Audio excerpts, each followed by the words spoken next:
1 Samuel 20 inotaura pamusoro paDhavhidhi naJonathan.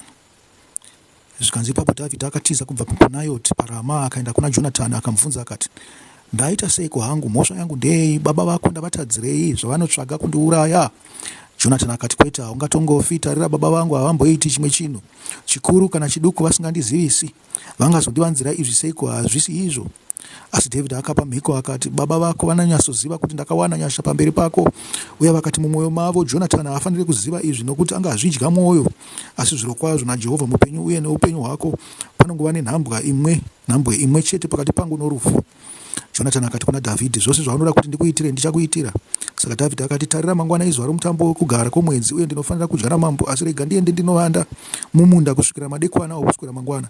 Kana baba vako vakandishayiwa, uvaudze kuti Dhavhidhi akakumbira zvikuru kwauri mvumo kuti ambomhanyira kuBheterehema, iro guta rokwake, nokuti chibayiro chegore rimwe nerimwe chiri kugadzirirwa mhuri yose ikoko.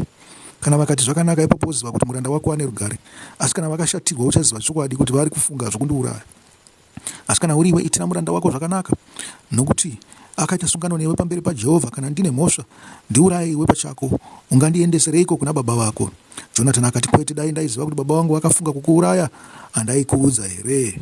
Dhavhidhi akabvunza akati, ndianiko achazondiudza kuna baba vako vakakupindura nehasha? Jonathan akati, uya tiende kumunda. Saka vakaenda ikoko pamwe chete.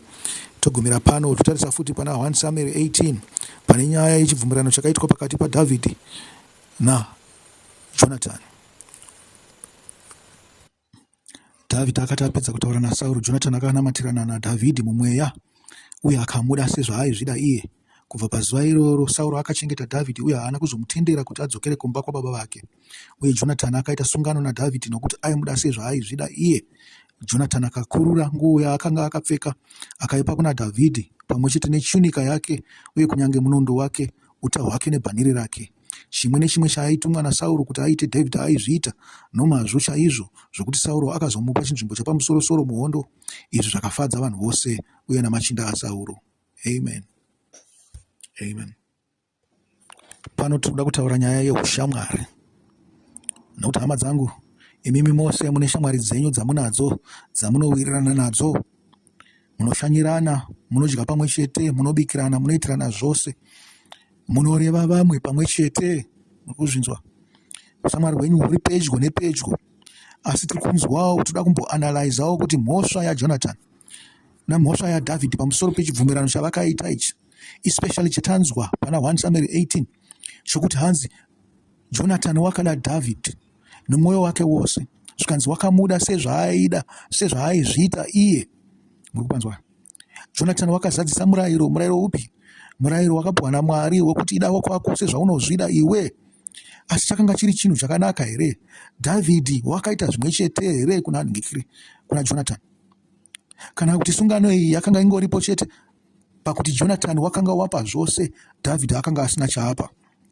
Zvikanzi tinonzwa kuti Jonathan wakakuririra Dhavhidhi hanzu yake yekunze.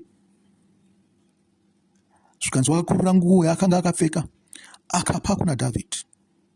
Zvikanzi wakamupa pamwe chete nechunika yake. Zvikanzi uye kunyange nomunondo wake waanorwisa akamupa uta hwake nebhanhire rake. Amen. Munoziva kuti zvinhu izvi zvinopuhwa ani izvo? Zvinhu zvinopuhwa mwana wedangwe kana munhu achinge afa. Zvino kana tikatorera mufananidzo iwowo wekuti pfumo rako rehondo iwowo raunofanira kugara naro, kana muchiziva imi vanhu vanoenda kuhondo kuti dzimwe nguva rinenge rakatotemerwawo nenyora iro pacharo, rinenge rakaiswa muti nemishonga. Munoziva? Zvino kana wako uri pamumwe asina kukama newe, asiri mwanakomana wako, zvinenge zvichireve chii? Hauna kupfurikidza mwero here pakuda munhu wausingazive, iye asina chaakupa? Wangu Dhavhidhi wakanga wakunda pahondo apa, wakanga warwisa Goriati. Asi zvakanga zvakanaka sei kuti Jonathan kuti agadzirirwe zvinhu zvakanaka, nyangwe nenguo dzekupfeka, nyangwe nezvombo zvokurwisa, kwete kumupa zvake iye, nekuti atopasa nhaka yake kunani? Kuna Dhavhidhi. Dhavhidhi hakuna chaakamupa. Mukunzwa? Tinongonzwa kunzi Jonathan iye chete ndiye wakaita sei? Wakada Dhavhidhi nomwoyo wake wose. Asi Dhavhidhi haana kudzosera chinhu. Hama vadiwa, zvikanzi pakanga pane sungano, asi yakanga iri one direction. Imi mungati aiwa nokuti Dhavhidhi wakanga uri murombo, akanga asina chaanacho.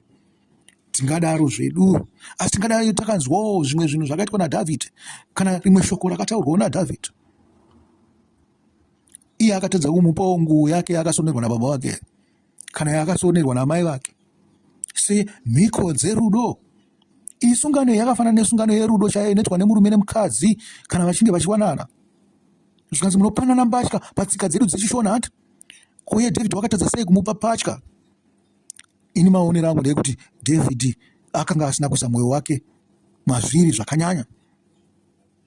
Nyangwe zvake Jonathan wakanga waratidza rudo. Muri kuzvinzwa?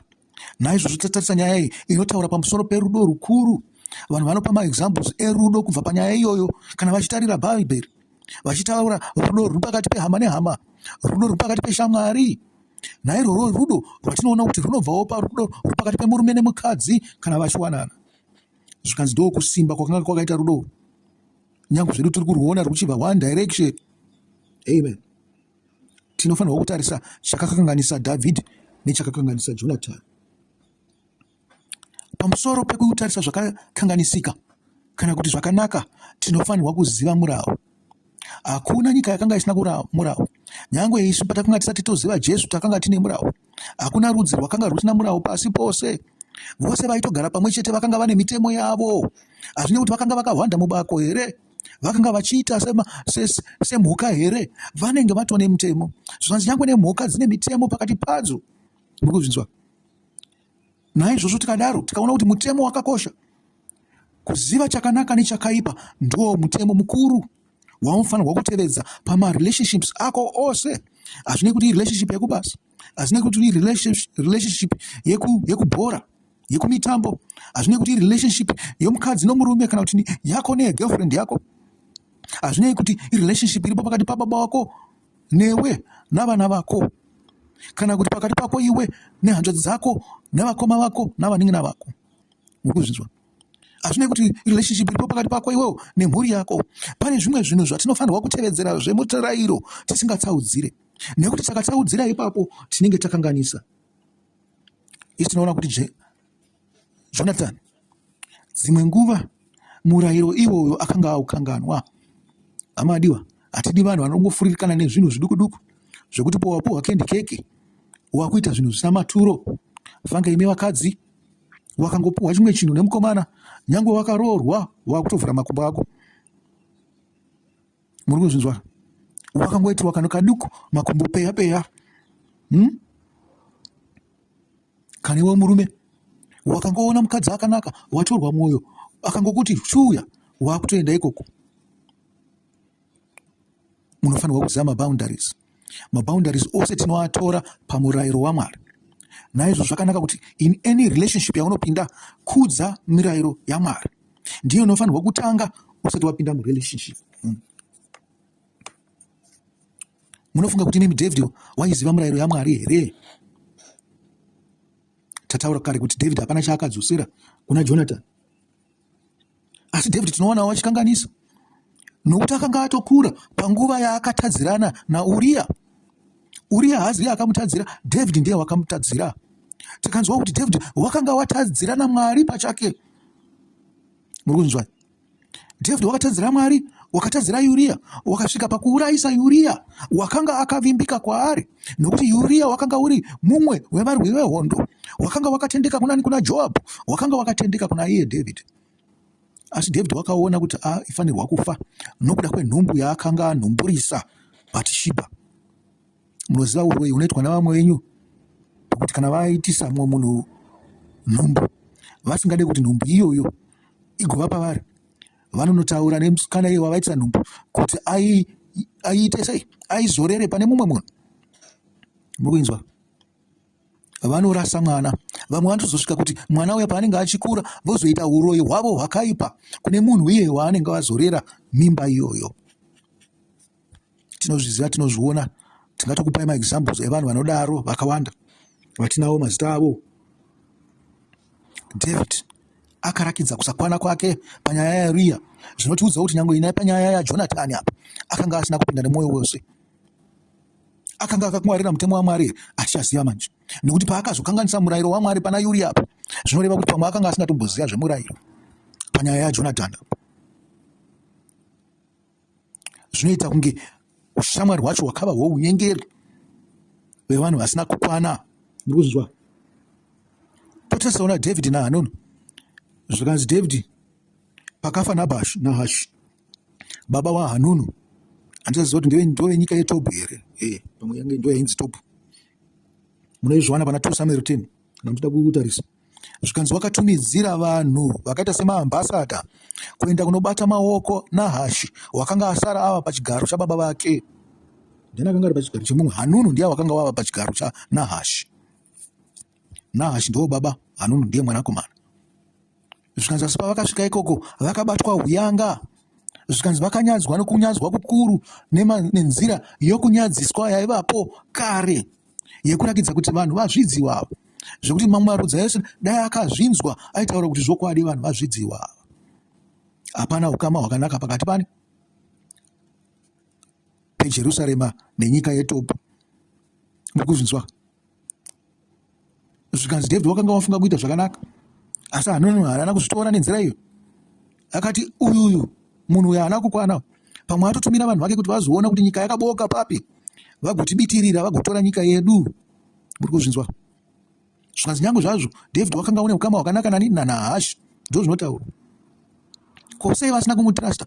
Zvikanzi maadvisors akambenga ari maadvisor ani aNahashi ndivo vakataura nemwanakomana vakamuudza kuti ngwarira munhu achizive kuti chii chaaitadza David, kana kuti pane chaakambotadzira Nahashi here, kana kuti vanhu vakanga vakangomuvenga chete namaitiro ake. Unokwanisa kuvengwa pasina zvavaita, zvinokwanisa kudaro. Takatarisa ukama ihwohwo unotirakidza kuti pane maboundary. Zvikanzi iwe wanga uri shamwari yani yababa wangu, hauzi shamwari yangu inini. Uri kuzvinzwa? Hausi shamwari yangu. Shamwari yababa wako haisi shamwari yako, ingatongova hama yako nokuda kwerelationship yakanga iripo. Asi munosvika pakudzitrasta ka?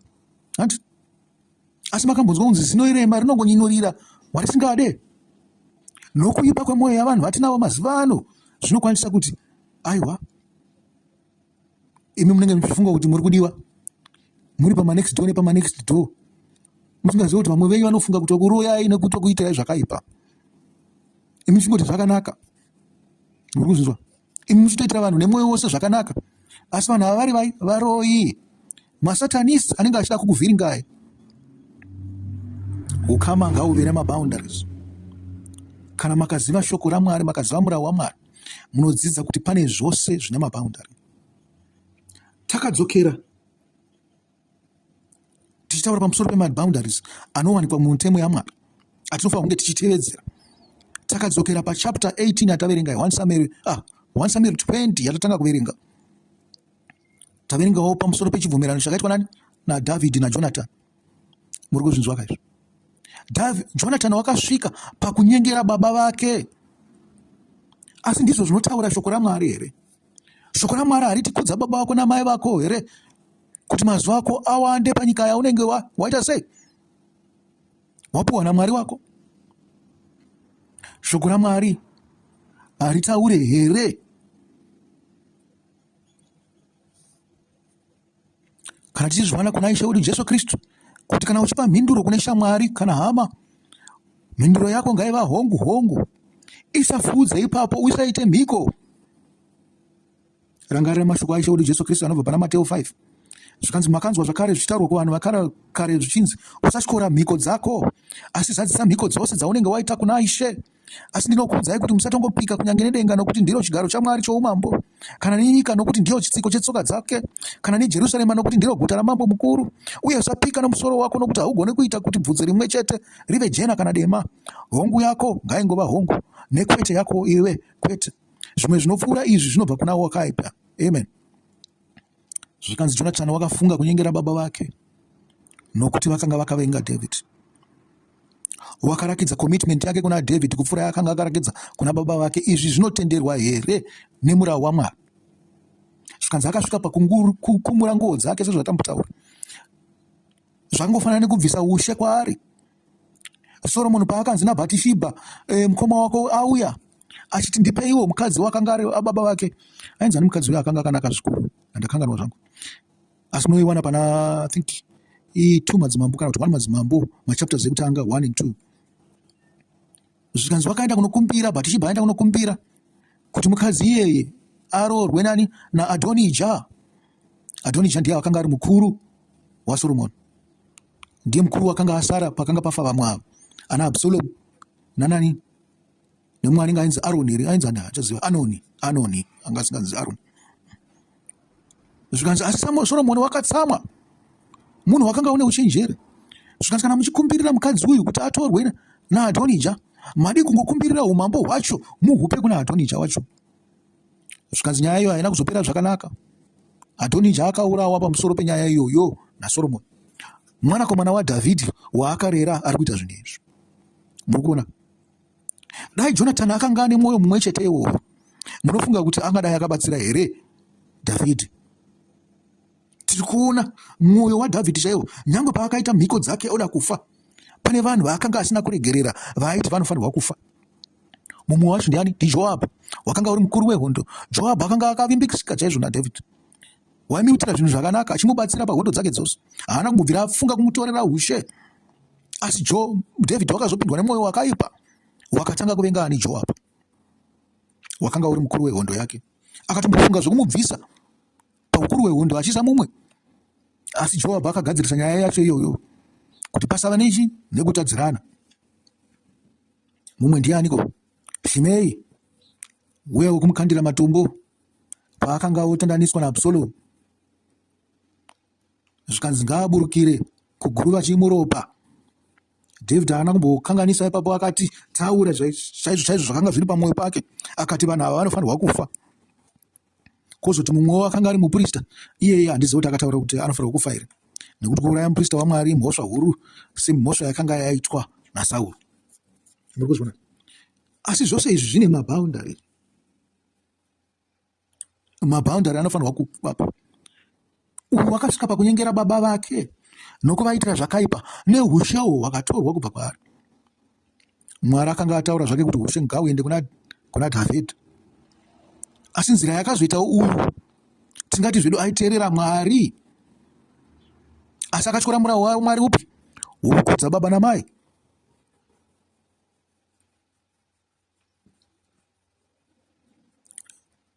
Zvikanzi musaita mhiko, vanti ndozvatanzwa kuna Mateo 5.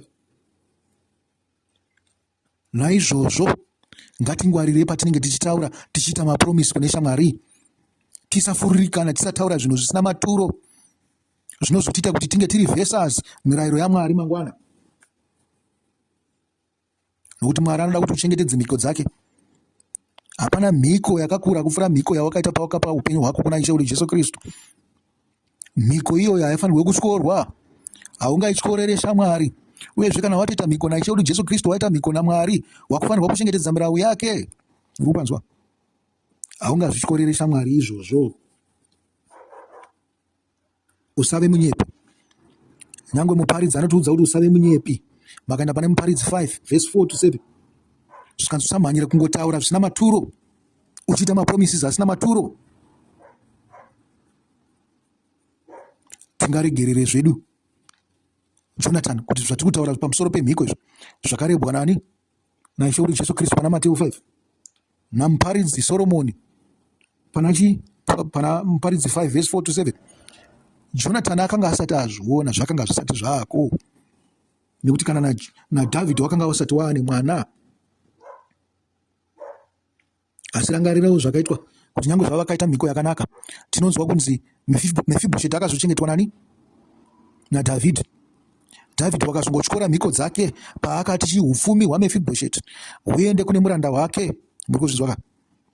Ndopamwe patinoona tumwe tunenge tumafalls twaDhavhidhi ipapo, uyezve zvaakaita nevai navanakomana vaSauro vakanga vasara neimba yaMerabu, zvichida wakanga usinei chekuita nezvakanga zvaitwa naSauro pamusoro pavaGibheoni. Pana 2 Samuel 21 mozozviverengera moga. Zivai kuti pamunoda kuedza kuchengetedza ukama hwenyu nezvinhu zvina maturo, munenge muchitoputsa. Humwe ukama hunongochengetedzeka chete nokuti iwe unenge wakazvidzivirira. Une mabhaundari atiri kutaura, navanhu vakaziva kuti unozvidzivirira, vanhu ndivo vanokutsvaga, hautsvagwe nevanhu. Unoziva, Kana uchityora maboundaries ako, vanhu vanokurerutsa kuita munhu wemanga manga. Zvangofanana nemusikana anenge achingovhura makumbo ake pese pese. Varume vose vanoita kunge vanomuda, asi zvokwadi hapana kana nemumwe chete anenge achimuda. Vanongomudira izvozvo zvekuti easy, munhu ari easy hanti. Vanenge vasingakudi, usafunga kuti unofarirwa. Kana uri munhu unokwanisa kuzvidzivirira, une maboundaries, shamwari dzako dzinofara kuti uri munhu unogona kuzvidzivirira, une maboundaries, unomira pachokwadi. Kana shamwari dzemanga manga dzingauye kwauri, dzinotokutiza. Mozoverenga Proverbs 25 verse 28, munzwa kuti inotaura kuti kudii. Kana uri murelationship, unofanirwa kutaura chokwadi nyangwe chinorwadza shamwari yako, hama yako, mukadzi wako, mwana wababa vako. Zvikanzi wakaita izvi kuna Mwari wamuchengetedza, wachengeta murayiro waMwari.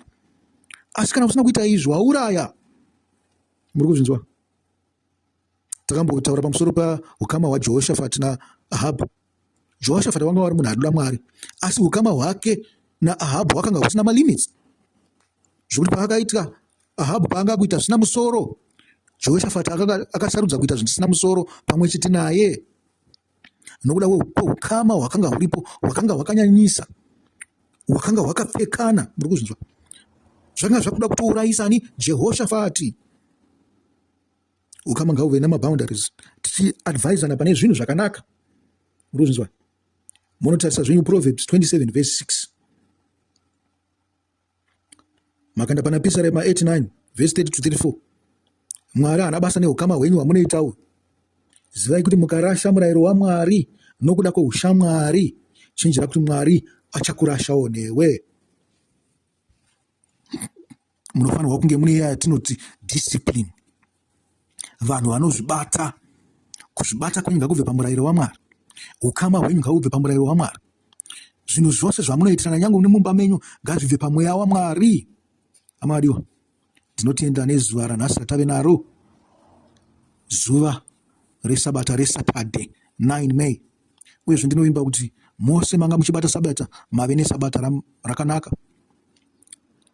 Ndichitendawo ivo vanopinda svondo kuti vagadzirire svondo mune zvakanaka. Vaedzewo kukoshesa svondo sezuva rinopindwa rohutsvene, nekuti naiye Ishe wedu Jesu Kristu wakamuka ava mutsvene. Hamungapinde musvondo makaipa muchifunga kuti munoponeswa naIshe wedu Jesu Kristu musi weSondo. Ndizvo zvamungadai makaita musi weFriday izvozvo. Hama vadiwa, garai zvakanaka, mugove nesvondo rakanaka nevhiki rakanaka pamberi. Chisarai rinoranga riri zuva re39 rokuverengwa kweOma. Zvichireva izvo kuti tava nevhiki 5 namazuva 2 okuverengwa kweOma. Tichiti makaropafadzwa imi Mwari Baba, munotitsvenesa nemirayiro yenyu, makatirayirawo pamusoro pekuverengwa kweOma. Naivo wamazwi ndoti chisarai.